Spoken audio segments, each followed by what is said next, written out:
Sì, lo conoscevo bene anche perché ero un suo cliente, insomma, da anni. Credo che tutta Mogliano qui lo conosceva, insomma, Mogliano un po' scioccata da questa notizia inaspettata, improvvisa. Preganziolo e Mogliano sono due paesi sconvolti alla notizia della morte improvvisa di Augusto Bacchin, 61 anni, il gioielliere deceduto in un tragico incidente nel giardino della casa della madre mentre stava effettuando dei lavori di manutenzione del verde, schiacciato dal tronco di un grande albero che stava potando. Serrande abbassate all'oreficeria di Bacchin in Galleria Avogadro, chiusa per lutto anche la gioielleria del fratello sul terraglio a Preganziol, una famiglia originaria di 7 comuni molto conosciuta ed apprezzata, quella dei Bacchin, che hanno portato avanti diverse attività fino a quelle notissime di gioiellieri. 9 anni fa il 61enne assieme al figlio aveva anche subito una violenta rapina ad opera di un bandito armato di pistola.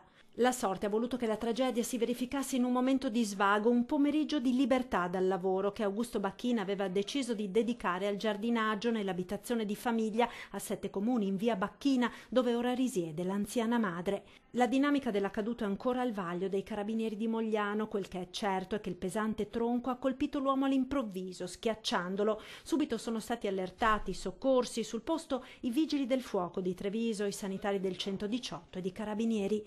Purtroppo per Augusto Bacchin non c'era più nulla da fare. I funerali verranno celebrati nella chiesa parrocchiale di San Trovaso lunedì 7 maggio alle 10:30.